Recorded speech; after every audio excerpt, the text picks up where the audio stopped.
The following presentation is a gift from the team at Streamline Publishing, publishers of Fine Art Connoisseur, Plein Air Magazine, and weekly newsletters Fine Art Today, Realism Today, Plein Air Today, and American Watercolor, and events the Plein Air Convention and the Figurative Art Convention. We offer over 400 different art instruction tutorials and ultra high-quality video by the world's leading artists.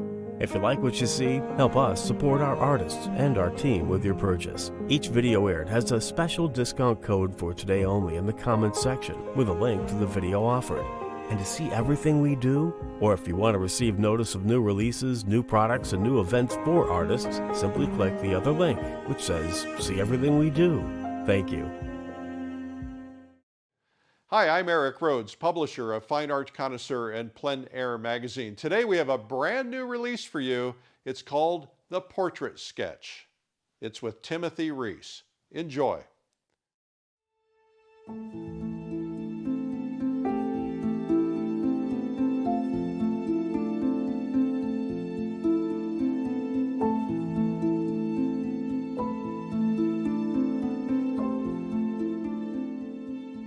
Hi there, I'm Tim Rees. I'm an artist who's primarily known for my portrait and figurative painting. I have an atelier in Arizona where I work in my studio and teach a handful of about 10 apprentices in all styles of realism of drawing and painting. Today we're going to be focusing on what kind of my primary passion is here today, and that's the portrait sketch. It's a quick, direct indication of a model or person, usually my first impressions of a person. And I really enjoy these because this is that direct sort of first encounter before you really start to intimately know or understand someone. And it's great because you don't have preconceptions about how things should look or how you should handle things. And it's an opportunity to really just sort of experience nature for the first time.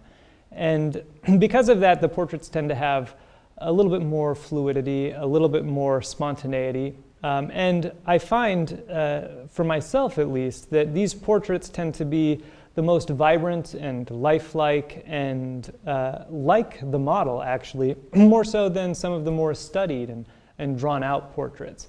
And in fact, for me, and I know it's true for a lot of students and artists I've spoken with, you know, the first time you paint someone, before you know anything about them, you have to rely just on what you see. And because of that, you don't let those preconceived notions shift how you work the painting.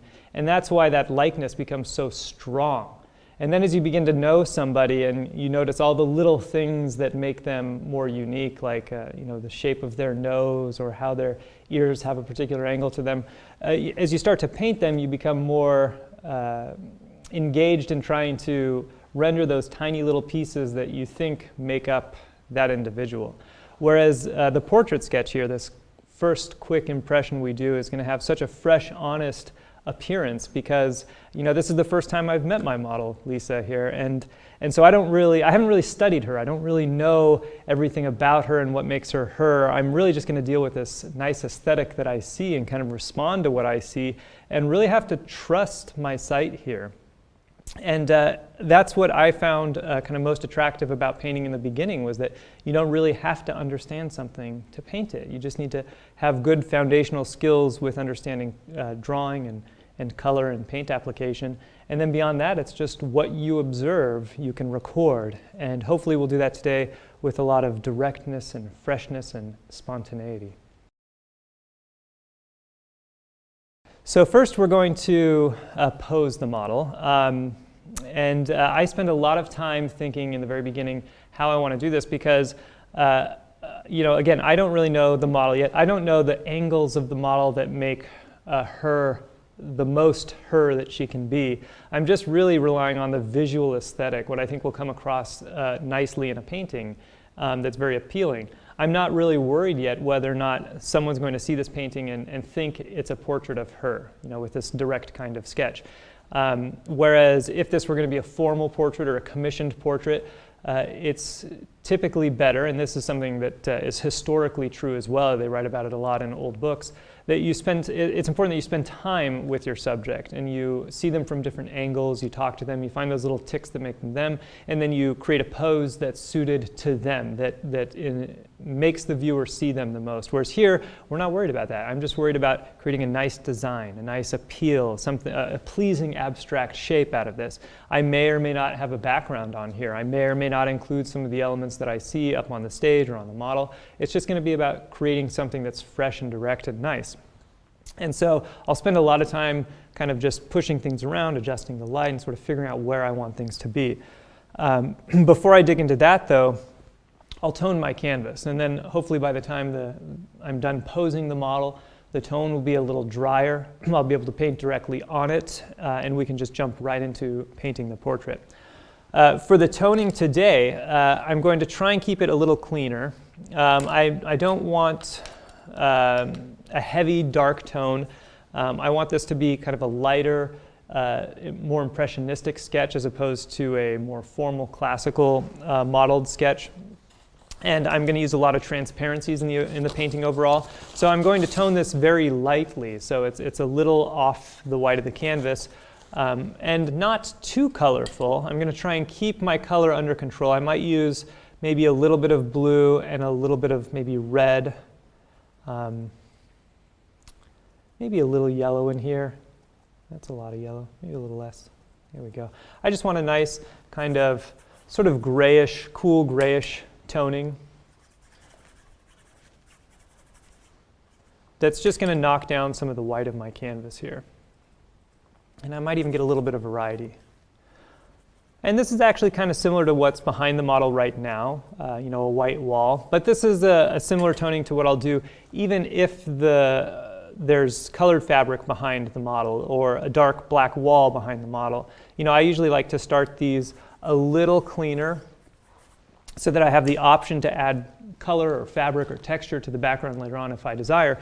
But sometimes I become so enchanted with just the beauty of the shape that the model's head and maybe scarf in this case will make, that I might not even include anything in the background. Get a bigger brush here, make some larger marks. There we go. And a lot more terp. I'll also take this opportunity to see if I have any glare on my canvas. And this is really, really important. When I don't tone my canvas ahead of time, a lot of times I'll run into the situation where I'm painting a particular portion of the painting, possibly in the face or a high profile area, and all I will be able to see is glare on the canvas because I didn't adjust it ahead of time. And then I'm spending a lot of time struggling and angling and trying to turn things and figure out how to avoid the glare on the canvas. It's something that I learned actually while doing a lot of plein air painting, because when you first start painting, of course, the canvas is matte. You don't see the sun glaring down on it, but as soon as you get paint everywhere and it gets wet, all you'll see is reflection, and it can be really crazy and difficult to control. So giving your canvas a nice wash, in this case with odorless mineral spirits, will allow you to check if there's any glare that's standing out, if you might need to adjust your position, possibly angle your canvas a little towards you. If you have a nicely lit studio where the lights are high above, usually you don't have to worry too much about this unless you're really angling your canvas back towards the light. So I've toned this. I don't think there's any issues with glare. It's great. I have a lot of little subtle variety in here of color. I've got some blues and some reds, reddish purples, and going into green. Very, very subtle though, but clean. I used to tone these a variety of different ways to kind of just experiment. I did a lot where I would tone with like a transparent oxide red and an ultramarine blue, and it would get some of the umberish brown and gold colors in there. But if you're not careful, you can easily get into this sort of too dark and kind of dirty look to it. And I'd end up painting a portrait, and then it would look like there was just sort of dirt scrubbed behind the face, and I didn't really like that. So I'd shift some of my colors, and now I've tended to settle on kind of this more off-white, sort of pastelish, gentle colors. And we'll see if we can pick up some of those colors in the face and have it all tie together in the end. All right, we'll go ahead and let that dry and see if we can pose our model here. I've had just a couple minutes before we started here to take a look and see what I want. So I think I pretty much know, but it's always good to be sure. I'm going to test out a plethora of possibilities. I do know that I, for the most part, want her face more towards me and less of a profile. But I do want to make sure that the lighting looks good from that angle, that it's flattering. It's not going to flatten out areas of her face or make any shapes look too awkward. So to do that, I'll squint down a little bit actually, and by squinting down, it'll force me to see her face in just the terms of a value pattern, just light and dark. And if in just the simple light and dark value pattern, I'm able to recognize a face there, then that means when it translates into a painting, somebody will be immediately able to recognize it as a face from a distance or at first glance, which is what we really want. We want that immediate impression, that immediate likeness, so that when somebody notices it and they're attracted to it, they'll look a little closer, and in looking closer they'll see all the subtlety that we'll hopefully be able to build into the painting.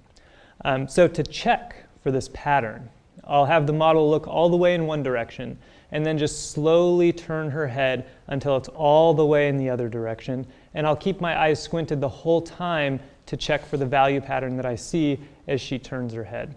So Lisa, go ahead and look all the way to your right and keep your body in the same spot, and then just very, very slowly start turning your head until you're looking all the way to your left. Okay. So stop right there. If I were to do a profile from this view, especially with the white background behind her, I have the light of her nose and the light of her forehead against the light of the background. It would get so lost that at first glance people might not even recognize this as a human because it's so abstract and there's so many lost shapes. So I would really have to reel people in some other way to get them to look at my painting and understand it. So it's a little less clear, a little less dynamic, a little less of an immediate impression. So let's keep going with the turning. Keep going. The 3/4, it's a little bit better, but I would still have to change the lighting for that to work. Here we can really start to see, go ahead and stop right there. I'm seeing a nice value pattern, shadow side on the nose, darks in the eyes, the top lip is in shadow, the bottom lip is in light. It's kind of some of the standard expectations for what we typically see in a face because we normally have light coming from above us. Go ahead and keep turning. And stop right there. Here it's getting a little more into the predominantly dark, even though I have some of that fill light coming in. So when I squint down, there's a lot of strange mid-value variation happening on the right side, her left side of the face, which makes it a little less clear. That just means that for me to come up with a good portrait, I'm going to have to spend a little more time clarifying what's going on to the viewer. A little more time than I might have in just a couple hours, and the impression won't be as immediate and won't be as strong. So we'll go back and do kind of the front on, but slightly 3/4 view, yeah, something like that. That's nice.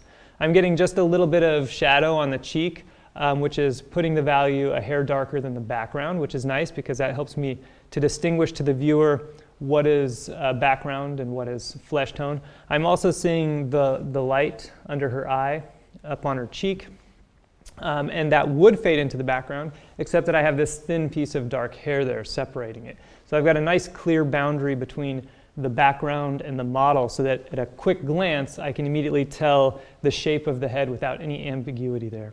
And then I have the nice dark shape on the right side here, the hair on the left of her head, spilling down and kind of flowing into that scarf. And I like the angles and flows of the earrings. You know, one earring kind of coming out to the side, one earring kind of coming forward to the viewer. That actually describes a little bit of perspective in the painting that I wouldn't otherwise have if the earrings weren't there. So it's a nice little touch. That along with the scarf, you know, giving me an opposing angle to the face. It'll have a nice design. I can kind of see it, the head coming down, the scarf coming forward, nice little flow and rhythm there. So I think this is going to be a nice strong pose. The lighting is good. So I think this will make a nice, clear, obvious painting that'll come across as a good, clean, simple sketch.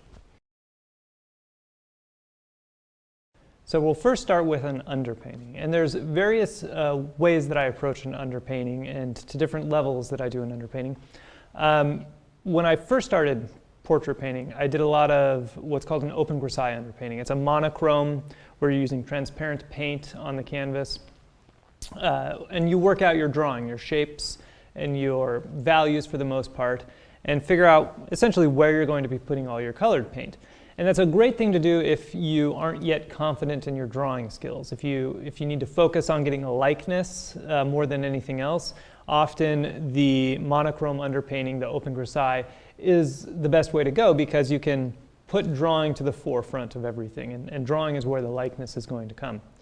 As I developed my skill and became more comfortable with drawing, I started to move into a colored block-in, which historically is known as an abache, a thin color scrub or wash, where we're getting a general idea of what the color relationship should be on the portrait and the painting as a whole before we start digging down into thicker paint and starting to add details.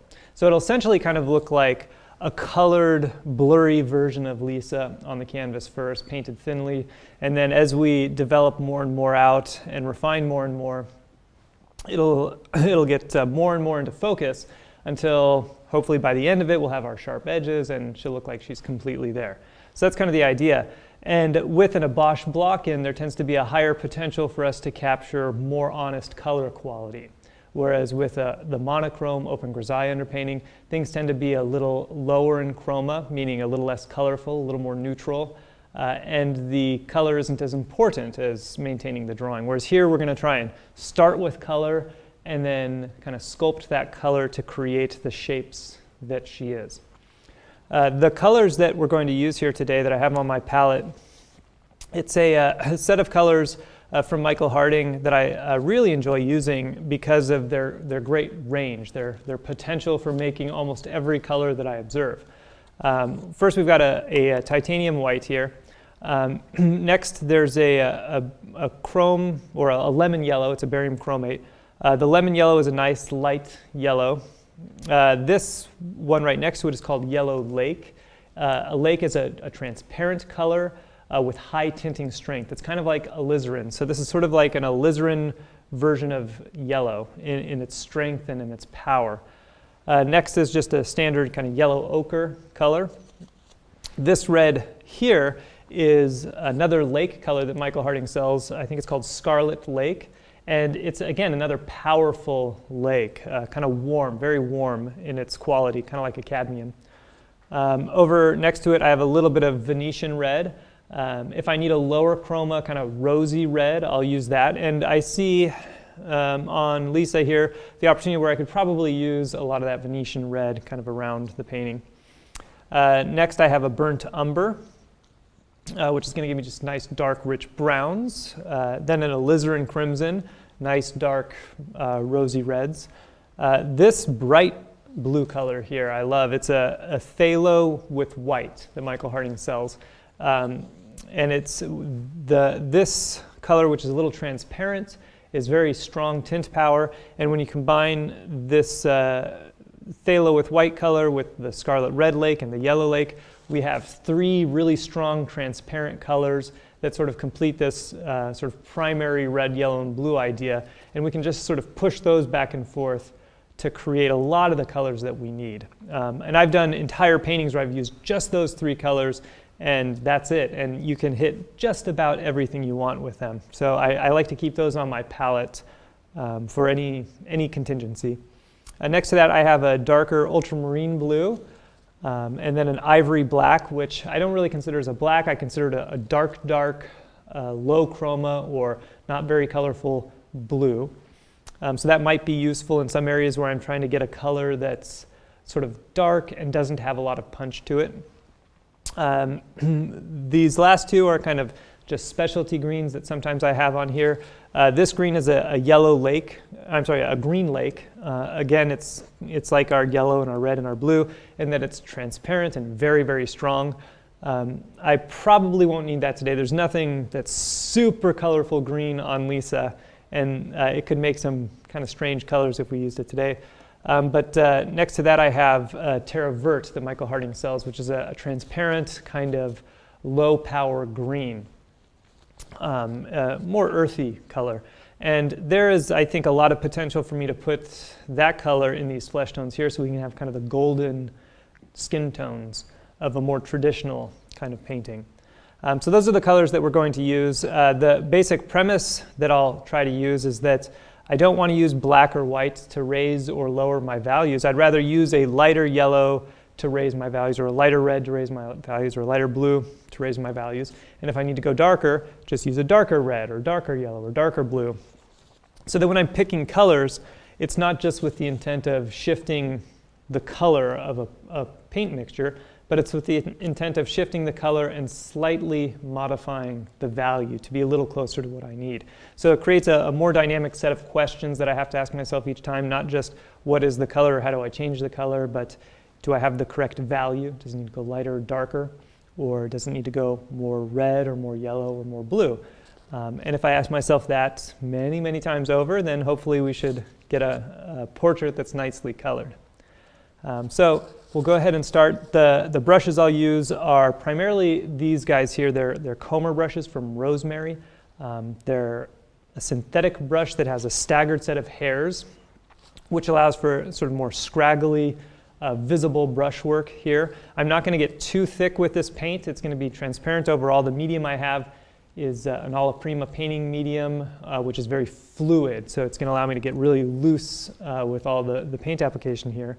That medium is made with 5 parts odorless mineral spirit, 1 part Damar varnish, 1 part stand oil. It's a medium that you mix yourself at home. It's a little shiny and resinous, a little more viscous than odorless mineral spirits, but still very, very fluid and workable. So it can be used with these softer brushes. So we'll start with a big brush. We're going to get this abash in here. I'll get some color for the lights and some color for the darks, and we're going to kind of scrub it and mold it together.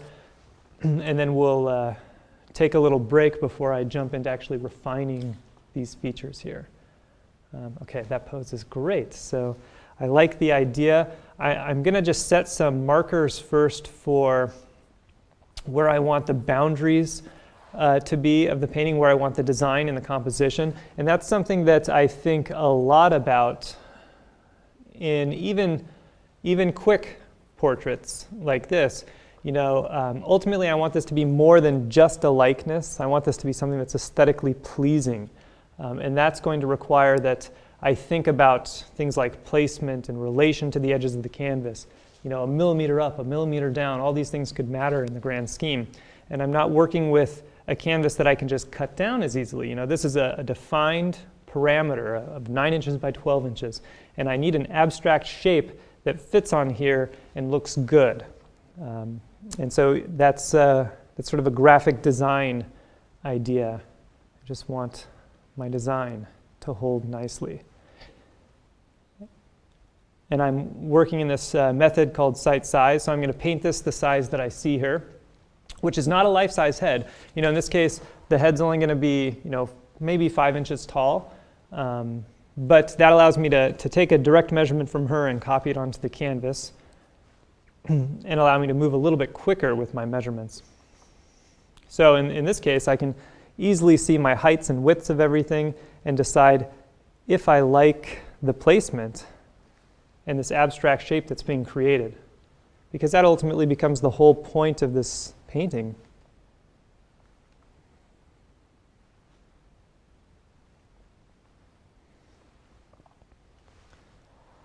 So I have to decide if I like that shape. I kind of like it, but I'm thinking maybe just a hair over, something like that. So just a tiny bit more centrally placed. And just with these few lines, what we refer to as scheme lines, we can see all of the direction, kind of the swooping angles of the painting. You know, this is my abstract shape. If this were just an abstract painting, this is kind of what would be the meat of the painting. And then I'm thinking about negative space around. Do I like this distance? Do I like this distance? And the height and the bottom. You know, this is all kind of what I'm thinking about now. This is the design element of the piece. I'll come back later to utilize background and scarf and hair to reinforce the design or shift it as needed, but I have to really like the intent for how this is going to shape up. And I think I like this size, this placement, the relation here to all of the edges. So that means we can jump right into the abash. I'll isolate, so I'll just kind of look at a little piece of her flesh tone in the light to see, make a decision as to what color family it is. It's kind of yellowish, reddish, but low chroma. So maybe I'll start with some of that Venetian red, which is a little rosy, maybe throw in some yellow ochre here. And a little bit of blue, maybe even the green. That green will look nice. And then I'll use quite a bit of mineral spirits here. Odorless mineral spirits, my Gamsol. And we'll do a little white. Now the white is not to change the value. The white is to change the color. See how it makes it a little more neutral, a little more grayed down. Yeah, it's a color I can be happy with for my initial statement of the face. Not really going to do too much drawing in the beginning. I just want to kind of get the colors locked in, and then I'll worry about some of the drawing. Move over to the dark side though. The hair, even though the hair is dark, you know, it's easy to just say, oh, it's a black, let's throw a black on there. But we really need to stop and kind of isolate, figure out, make a decision about the color of those darks. You know, it's not a decision to make hastily. It needs to be something that's considered, well considered.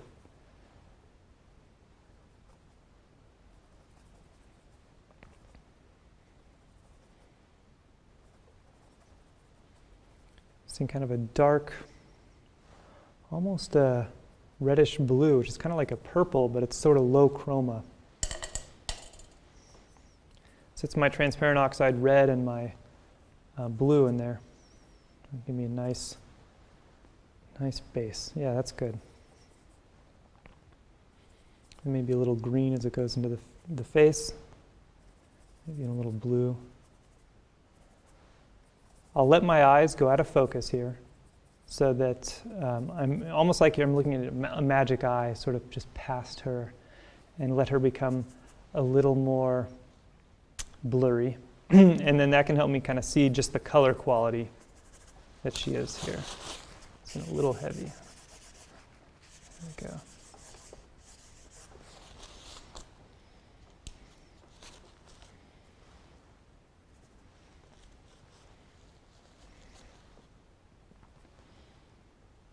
And I'll just make my way around, trying to imply these little bits of color. Every once in a while I'll lean back and I'll do some measuring to see where my shapes are, where they need to be, make sure that they're on track. Because again, the drawing is the likeness. If I want it to look like her, it has to be drawn well, or else it won't be Lisa, it'll be someone else. And it's in some cases, in some types of painting, it's okay if it doesn't look like the model. But here we're doing a portrait. This is a painting of Lisa. So it's important that I'm taking proper measurements to make sure that by the end of this, I have a painting that's a painting of Lisa and not just a random person. So that's going to require me to measure and measure and measure and make sure that I stay on point with keeping all of my shapes locked into the correct spot.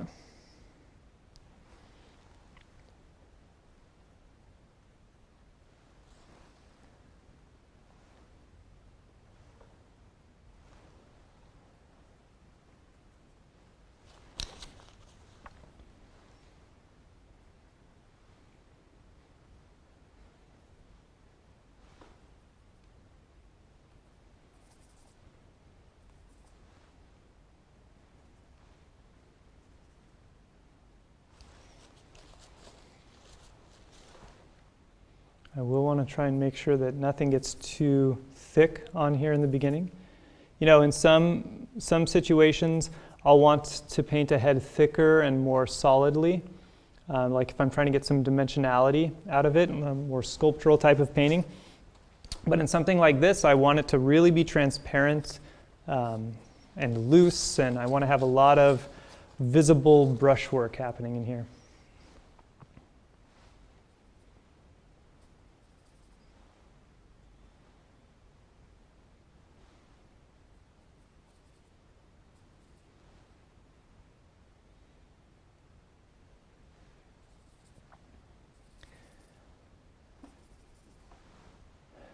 This type of painting can be a little scary because, I'm not really getting all of my shapes in there. First, I'm not really getting all the features in there. I'm just kind of getting that big blob. And it's fun to kind of be in an audience and watch something like this. Or at least if you know the artist and you know that they're consistent and they always come up with a nice painting, and so you know that this is part of their process, and then you watch other people watching that artist and they're just like, oh my gosh, I don't think that's going to turn out. Can you believe they did that? Oh, does he even know how to paint? And then by the end of it, there's this amazing painting on there, and then people are just like, I can't believe it, it's a magical miracle. But it's all that foresight. It's all knowing kind of what's going to shape up, following the steps, making sure you don't get caught up on little things that don't matter as much. And as long as you follow that, follow this process, think about all the things that's going to make the portrait turn out correctly, then it shouldn't seem too magical. It's within the grasp of all of us. But it's just going to require that we understand what the painting's supposed to look like and don't get distracted along the way.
For centuries, the loose portrait has been an exciting glimpse into the minds and processes of master artists. From afar, the loose style serves as an irresistible invitation for you to come closer. With heart racing and eyes darting about, you begin to take in the details the artist felt most important to include. As you take in each color, each bit of texture, each seemingly random brushstroke, you see the energy blossom into an expertly designed portrait.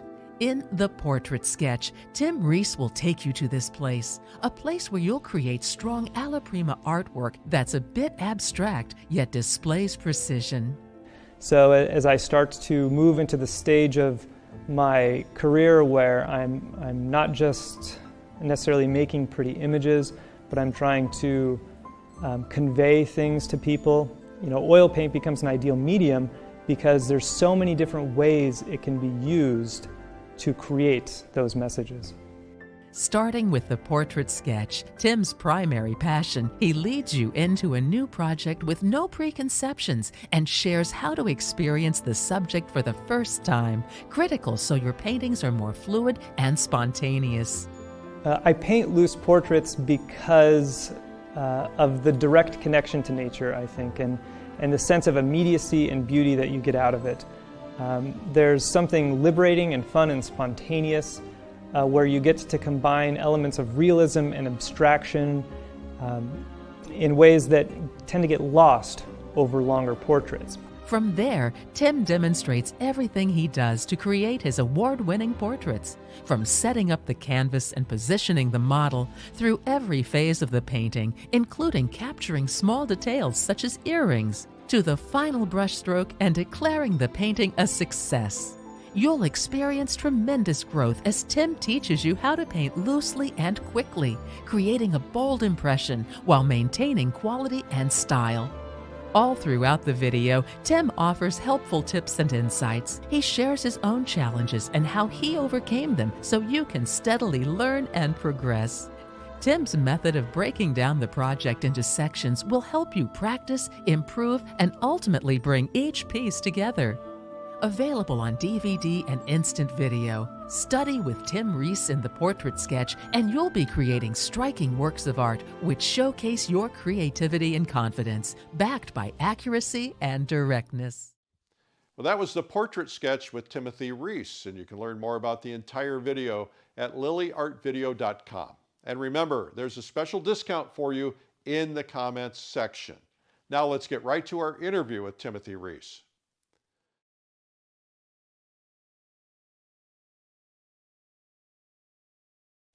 I first started oil painting in a more realistic manner about 9 years ago. It was 2009, the beginning of 2009.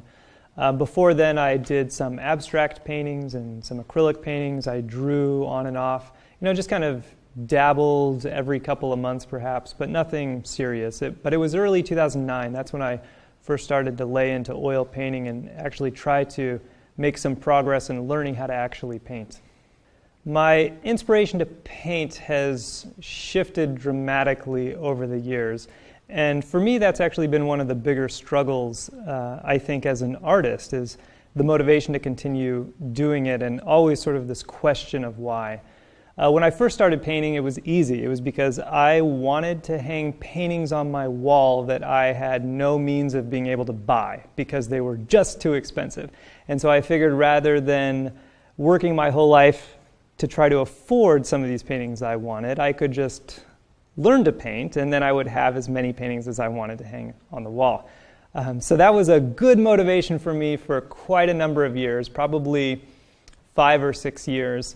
And the challenge of it kind of kept me going. And eventually, as I began to understand more and more, and you kind of unveil the mystic nature of trying to do a painting, and you see sort of the behind-the-scenes world of how it all works, it became a little less magical. I started to fill my house with paintings. I was still selling lots and lots of paintings, but I still had a lot of paintings, and I had pretty much all the paintings I wanted. So I did go through one of those sort of existential crisis of why am I doing this, and should I continue to do this? And there's so many other painters I know in the world, and so should I keep painting? Because for me, I need something more than just the me reason. It worked for me for a while, but I needed to do something greater. And since then, I found other reasons to paint. Teaching has been one of them. I found that while there's a lot of really great artists in the world, and there are a lot of great teachers in the world, sometimes it's difficult to find somebody who is skilled, really skilled, who can articulate a lot of concepts really well. And so I felt that I had that to contribute. But beyond that, I have a grander notion of this, a few painting series that I want to do, one of which involves science, hoping to potentially paint these grand schemes and ideas of science, as well as humans that have pioneered these ideas and how it connects to humanity, much in the way that Carl Sagan came up with the original cosmos, which connected so much of the world to this idea of science. And I believe that science will ultimately be one of the contributing factors to our success as a species. And so I feel it's important to help to contribute to that in some way. So currently, that's one of my strongest motivations in continuing to paint. And I'm sure by the time I finish that project, I'll have found some other motivation to keep on going. I'm most known for my large-scale figurative works. Pretty women, for the most part, in flowing fabrics and flowers. Heavily inspired by Mucha and some of the Victorian artists of the 1800s. They're just very pretty paintings to look at, and when you start to see them on a large scale, it elicits, a sense of wonder that's not as easily accomplished on a smaller painting.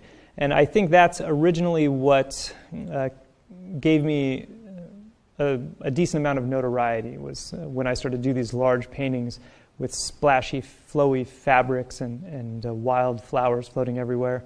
And then aside from that, really portraits, portrait sketches, really, nice, strong, direct impressions of people. I love being able to show up somewhere and just set up my paints and do a painting of somebody kind of on the spot without having to do all the meticulous studio setup that us artists sometimes have to do. It's kind of liberating and fun, almost like a party trick, and it always results in a good time at the end of it. Yeah, even though I'm primarily known for large format figure painting and portrait sketches, I really like to paint everything, and perhaps it's become a little bit of a flaw of mine that I don't want to specialize too much in one area, because I do love to paint plein air landscapes. I love to paint still life. I love to paint genre scenes of people, particularly my wife and my son. And I'm also doing, a series of science paintings, which I'm combining elements of the cosmos and landscape with figures and in more traditional methods of painting, like glazing and underpaintings. So I like to do everything, loose and abstract and fast and quick and slow and meticulous and in the methods of the old masters. So I kind of bounce around sort of wherever my interests take me, but whichever method I'm doing, I'm always striving to try and understand the method so I can more fully exploit it when I'm trying to say what I want to say in paint. I paint in oil because it offers a flexibility that other mediums just can't seem to do. And it's interesting because I used to not to like to paint. For years, I didn't like to paint. Probably for the first 4 or 5 years, I didn't like to paint. I only liked to draw. And that's probably one of the reasons why I became such a good painter, was because I was always drawing. When I wasn't painting, I was drawing. And I was probably drawing about 50% of the time and painting the other 50% of the time. So when I did paint, it was never out of joy. It was because I knew that to be remembered in history, you would probably need to be a painter, because there's a small fraction of artists throughout time that we remember who are only known for their drawings. If you want to go down in the history books, it had to be painting. So I kind of reluctantly decided to paint. I had paintings that I wanted to hang on my wall and do, and so that was a motivation to learn to do it, but it wasn't really because I wanted to paint. I wanted to draw all the time. And as I started to labor through painting more and more and start to understand painting more and more, it did become a little bit more enjoyable. It wasn't as much work, and I could have fun while doing it. And then I started to become fascinated with the technical aspects of paint, the way in which paint could be applied, the different effects that can be created with paint. You start to appreciate it on a whole nother level than just merely creating an image. And it's more versatile in being able to have a message and say something. So as I start to move into the stage of my career where I'm not just necessarily making pretty images, but I'm trying to convey things to people, oil paint becomes an ideal medium because there's so many different ways it can be used to create those messages. I paint loose portraits because of the direct connection to nature, I think, and the sense of immediacy and beauty that you get out of it. There's something liberating and fun and spontaneous where you get to combine elements of realism and abstraction in ways that tend to get lost over longer portraits. And when I first started painting, I did this almost every day. I went downtown to the Palette and Chisel, which is a club in Chicago where you can paint models every single day. And I would do a portrait a day, a portrait a day, a portrait a day. And I really was enchanted with this idea that you can learn to paint by just trying to do a quick impression of somebody, and then it would either come out good or not come out good, but it didn't matter because the next day you got to try again and try again and try again. So it's always like a fresh slate each time you paint a portrait. And because of that, it can be very encouraging because you can learn from your mistakes a lot more. And this direct portrait, like I said, it's a direct impression from from life. It's not something that you're doing because you've studied and labored over understanding something and you're trying to articulate all these little subtle facets. It's something that you do to create that immediate, spontaneous kind of snapshot, I think is a good word to describe it. It's a snapshot. And it allows us to break outside of our comfort zone, and sort of fly by the seat of our pants and do things that you would never do if you were in the studio given an infinite amount of time, because we're under this time constraint where you have to get things done. And there's not going to be time after this. The model's going to go home and you may never see the model again. And that's kind of a thrill and an excitement that you can't get when you're working in your studio with an infinite amount of time.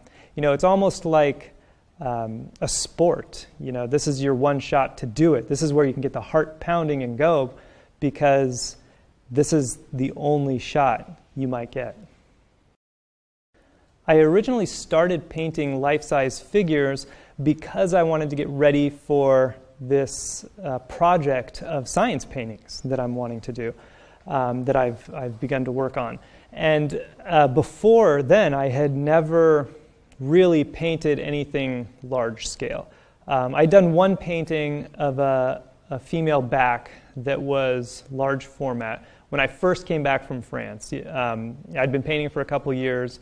I went over to France to teach a workshop. I saw the museums there, which were unlike any museums I'd ever seen before, and I was just so inspired that as soon as I came back, I did a 6-foot painting. And then I didn't do any large format paintings again for probably 4 or 5 years.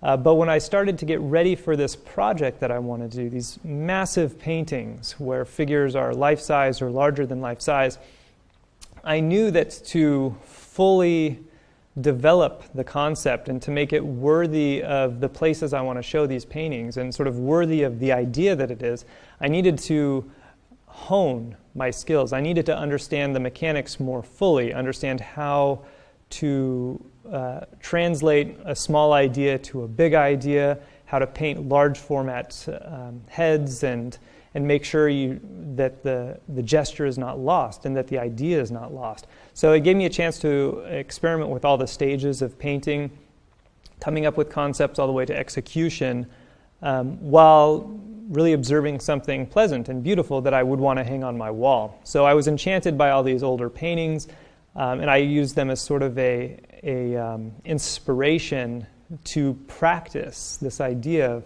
painting large.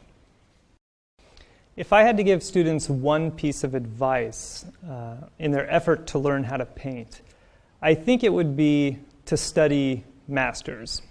Whether or not it's living masters or historical masters, but there is so much information locked in every single painting that we look at that it opens up a whole can of worms in every single direction. I could say that you should learn how to draw, or remember that all color is made out of red, yellow, and blue. Those are concepts that we kind of all know. We all know we need to learn how to draw. We all know we need to learn to do this and this and this, and we need to practice every day. But really, I think the secret comes from careful study of successful works that have come before us. And if we honestly look and think and analyze and do our best to understand, then it opens a whole new realm of possibilities in what we're able to accomplish. And for a lot of artists that I've met over the years, it's interesting because they think of studying masters as a really special treat, almost like it's a self-indulgence to be able to just get lost in an old painting and sort of understand it and learn it and digest it and dissect it. And students that I've met over the years who are more casual students, who are more interested in having fun and maybe coming up with a good painting, for them it's different. They look at studying an old painting as sort of work, as eating vegetables as opposed to eating the dessert. And so I think if you can find some works that inspire you on such a level that you would love to just look at them all day long, then that's going to add a special element to your work and help you skyrocket forward in your skill level, beyond anything that you could hope to do just by sort of practicing in a bubble. Well, that was Timothy Rees. It's called The Portrait Sketch. And you can learn more about the entire video at lilyartvideo.com. Remember, we have a special discount for you. This is a brand new release, and you can find it in the comments section.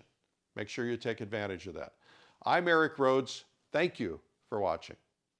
For centuries, the loose portrait has been an exciting glimpse into the minds and processes of master artists. From afar, the loose style serves as an irresistible invitation for you to come closer. With heart racing and eyes darting about, you begin to take in the details the artist felt most important to include. As you take in each color, each bit of texture, each seemingly random brushstroke, you see the energy blossom into an expertly designed portrait. In The Portrait Sketch, Tim Rees will take you to this place, a place where you'll create strong alla prima artwork that's a bit abstract yet displays precision. So as I start to move into the stage of my career where I'm not just necessarily making pretty images, but I'm trying to convey things to people, oil paint becomes an ideal medium because there's so many different ways it can be used to create those messages. Starting with The Portrait Sketch, Tim's primary passion, he leads you into a new project with no preconceptions and shares how to experience the subject for the first time, critical so your paintings are more fluid and spontaneous. I paint loose portraits because of the direct connection to nature, I think, and the sense of immediacy and beauty that you get out of it. There's something liberating and fun and spontaneous where you get to combine elements of realism and abstraction in ways that tend to get lost over longer portraits. From there, Tim demonstrates everything he does to create his award-winning portraits, from setting up the canvas and positioning the model through every phase of the painting, including capturing small details such as earrings, to the final brushstroke and declaring the painting a success. You'll experience tremendous growth as Tim teaches you how to paint loosely and quickly, creating a bold impression while maintaining quality and style. All throughout the video, Tim offers helpful tips and insights. He shares his own challenges and how he overcame them so you can steadily learn and progress. Tim's method of breaking down the project into sections will help you practice, improve, and ultimately bring each piece together. Available on DVD and instant video. Study with Tim Rees in The Portrait Sketch, and you'll be creating striking works of art which showcase your creativity and confidence.